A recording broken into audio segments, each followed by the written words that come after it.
Hi, everybody. This is Silvio Canto in Dallas, Texas on Tuesday, May the 4th, May the 3rd. Sorry about that. Tuesday, May the 3rd. And welcome to our commentary. Well, I guess if you haven't heard by now, there was a big leak yesterday, and everybody's been talking about it in the whole country. And I was going to talk about a post that I wrote at the American Thinker today. We'll get to that in a minute. But this leak from the Supreme Court really has sent Washington into a state of anger and panic. And to give it to you, to give you the story briefly, as you know, the Supreme Court has been discussing a case, the Mississippi case. The Mississippi case came up to the courts last year, a little bit after the Texas case. And the Mississippi case basically says that there should be no abortion after 15 weeks. The Mississippi case also called for the overturning of Roe v. Wade on the basis that abortion should be decided by the states, not by the federal government. And that was, in essence, what the Mississippi law was all about.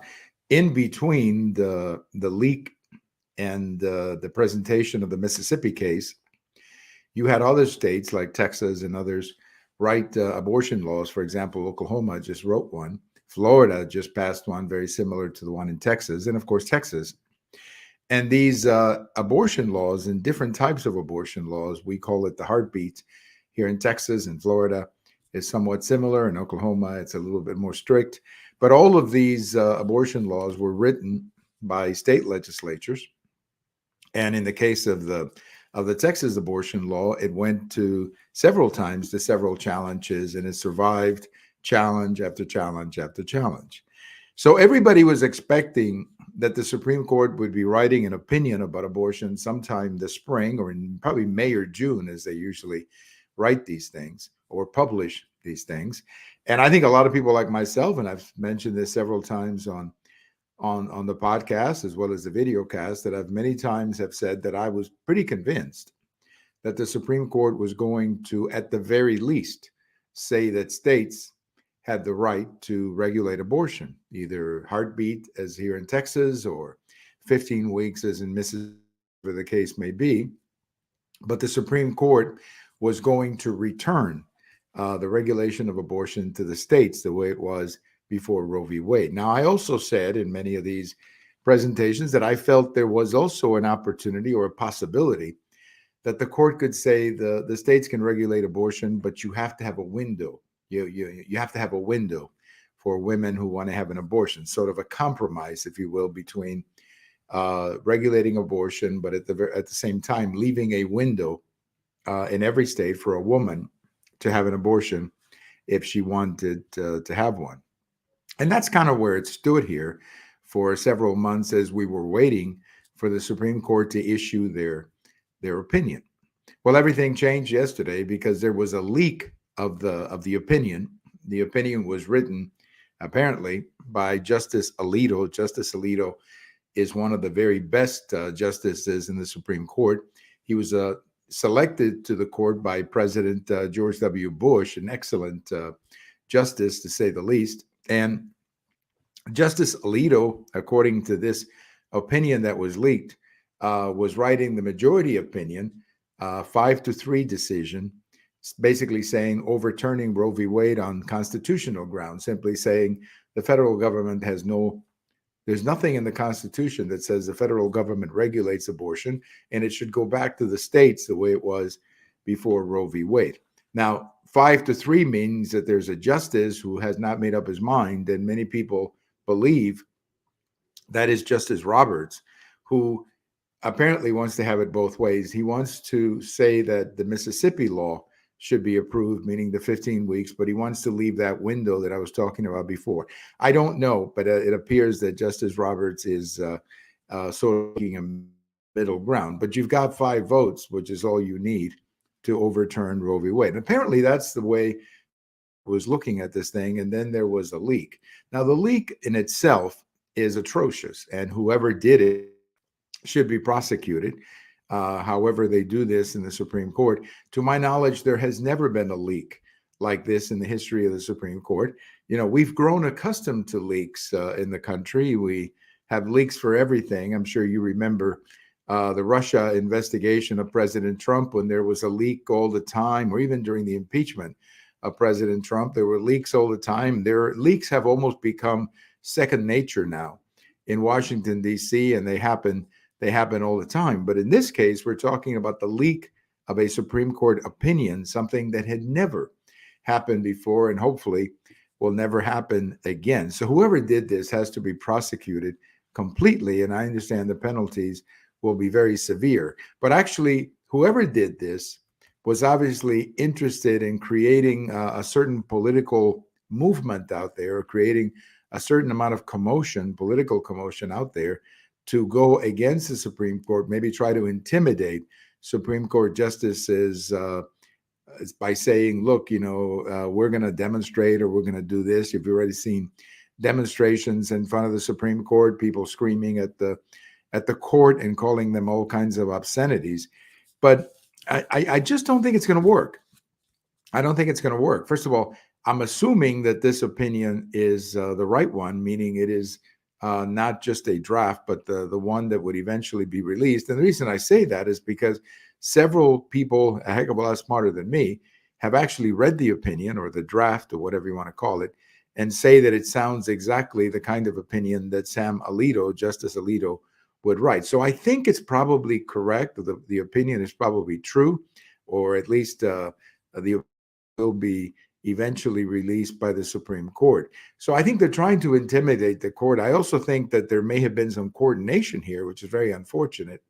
You already have President Biden making a statement attacking the decision whenever it is released. You have Senator Schumer in the U.S. Senate calling for basically for the Congress to codify Roe v. Wade, something they never did before when they had bigger majorities. So you have to wonder, what were these Democrats thinking? Because when they had bigger majorities, they never did this.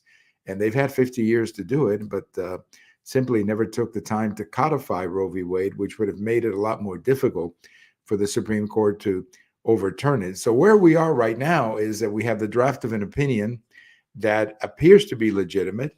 So I guess the Supreme Court is going to overturn Roe v. Wade 5-3, maybe 6-3. Roberts may decide to join the majority after we've gone through all of this. But I hope that everybody by now understands just how hysterical and fanatical the support for abortion in the country has been. Abortion is in many ways a religion for many people in the left.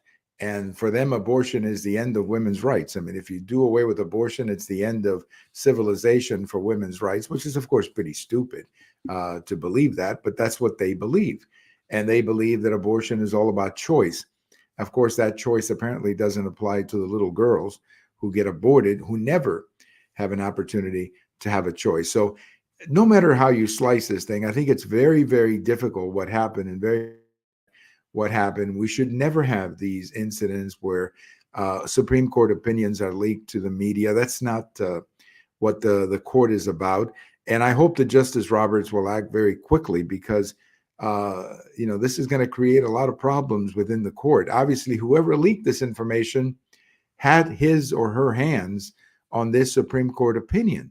So it shouldn't be very difficult to find out who did it.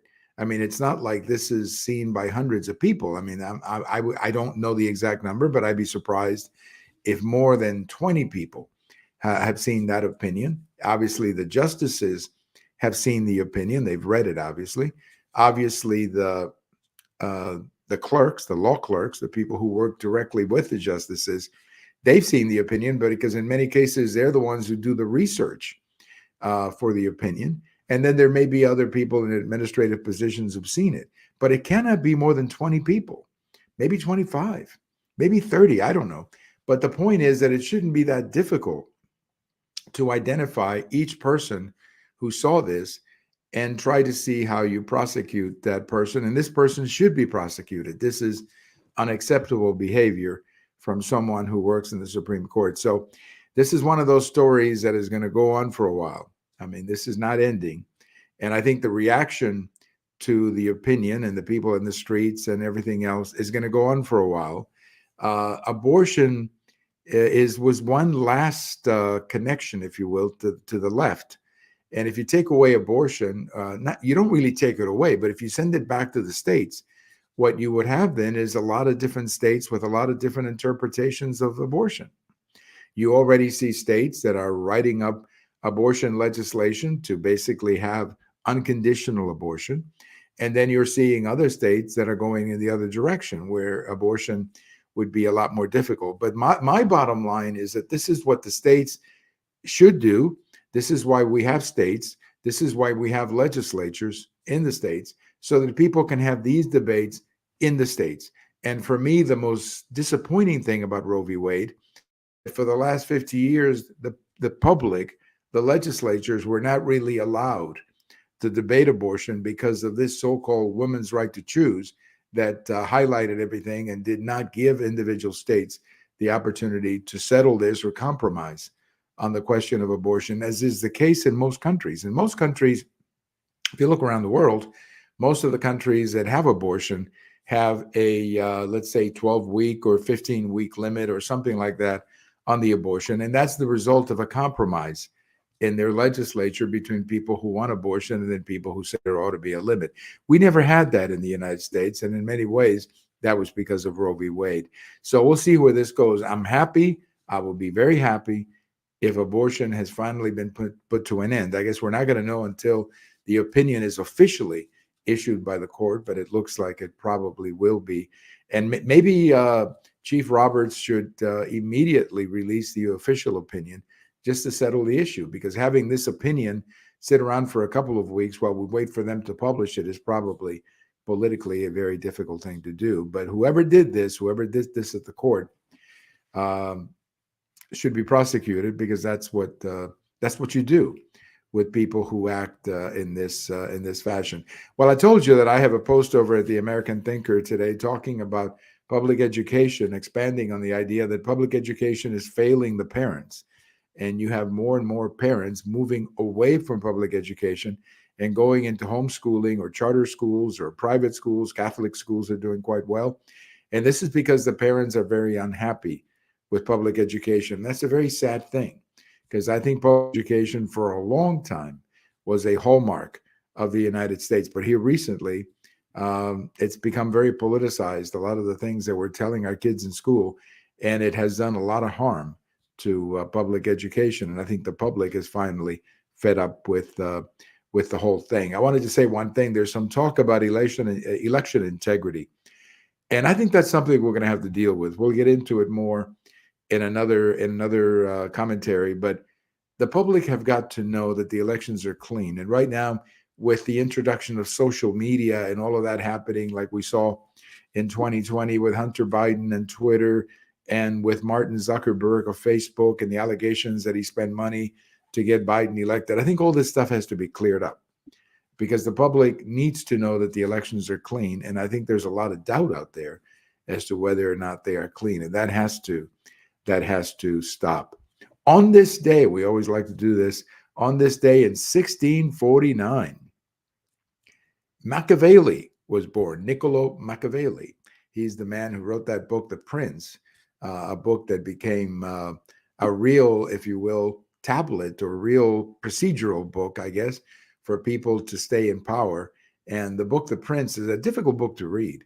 I remember reading it, but it is a fascinating book, The Prince. So Mr. Machiavelli was born on this day in 1649. He passed away in 1527. So the Prince and Machiavelli, and you know that expression, he's very Machiavellian. Well, that's where it comes from this man, Niccolo Machiavelli, born in Italy on this day in 1649.